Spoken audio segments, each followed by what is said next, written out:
Hey guys, what's up? This is Squire here today to bring you something a bit different. I don't weigh in a lot on what needs to be banned, but in light of recent undead necromancers, it's become glaringly obvious there is one card and one card only that is acting as the catalyst for this deck's wildfire-like success. I have listened to multiple creators at this point and looked at multiple gravy decks. The one thing they all have in common is they all run 9 copies of Golden Tipple. No one seems to be talking about the actual ridiculous stats this 9-up card brings to the deck versus how terrible it feels playing against a gravy deck with it. At first, even I myself didn't think this card to be a problem.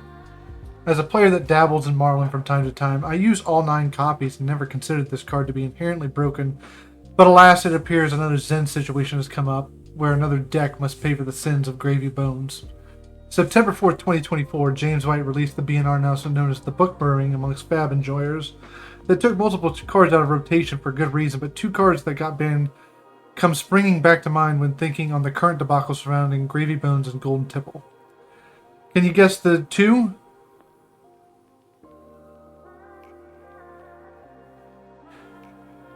That's right. If you guessed Art of War and Tome of Fiendal, with most of what I'm going to be talking about being tapered to Art of War, even though there are correlations that come to mind with Tome of Fiendal as well, then you are correct. Commenting on Art of War's banning, James says, as the card pool has expanded, numerous ways to cheat Art of War's costs have emerged, such as shadow cards that can be played from the banished zone, Phoenix Flames returning to hand, and Crouching Tigers created in hand. Is this not specifically how this card interacts with Gravy Bones allies being put into grave? This interaction typically goes pitch a blue, play Tipple, generate gold, and put an ally in the graveyard. The ally in this case is the fodder for the interaction, but there's no drawback to this card. The gravy player is going up plus 2 cards just from discarding an ally that they can play from grave whenever they want, and the card draw off Tipple itself. Not to mention the card blocks for 2 and its inherent go again printed on it. It's also giving them a gold, which is crazy when you think about it because that's an additional card that is drawn per Tipple played.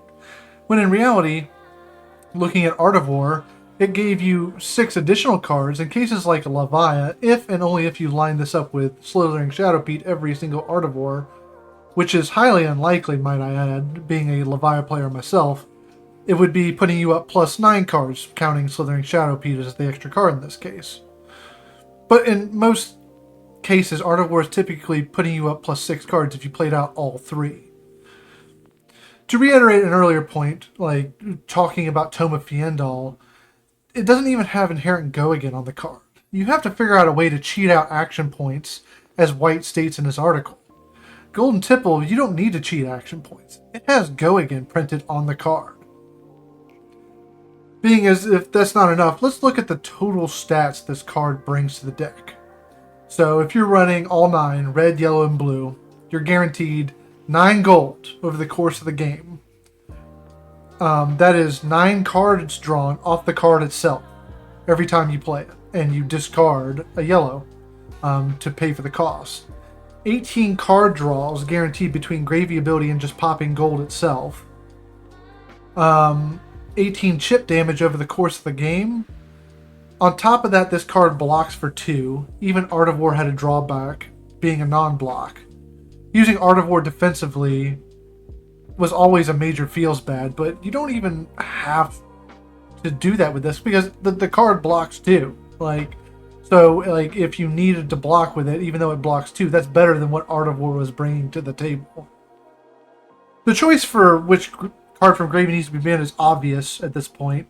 18 card draws from a set of 9 cards is way too much. The card makes cards like Gold Baited Hook way too safe, might I add, to play around. And can you guess the side effect that comes from this? With more Golden Hook activations comes more gold, which equals more gold generated than I even have calculated here with decks that don't really have a choice of clearing allies and needing to save their hand to block things that truly matter. 18 chip damage over the course of the game seems like way too much value on a card. With all that being said, does anything else need to be banned from a certain slippery assassin and a wizard who likes to heal a lot? I would say no. You need to ban Golden Tipple first before banning anything from Assassin or Verdance to give the meta a chance to breathe and be able to change the decks up with Gravy not being so much of a threat anymore. With all that being said, Gravies will adapt should this get banned come first of the month. And make no mistakes, it should be. I bet you're asking, What could ever take my Golden Temple's place? Well, there are other fair alternatives that accomplishes Gravy Bone's plan, whilst offering a tiny bit more of damage in an aggro Gravy plan. Primarily, I'm naming Jittery Bones as the replacement card. Whilst it doesn't create a gold or draw cards, you can destroy allies off the top of the deck or from hand, while still being aggro without having such egregious offensive overlaps or resource overlaps like what is happening now. No matter your opinion on the matter, please let us know what your thoughts are in the comments below, and have a fantastic day. See you next time, guys.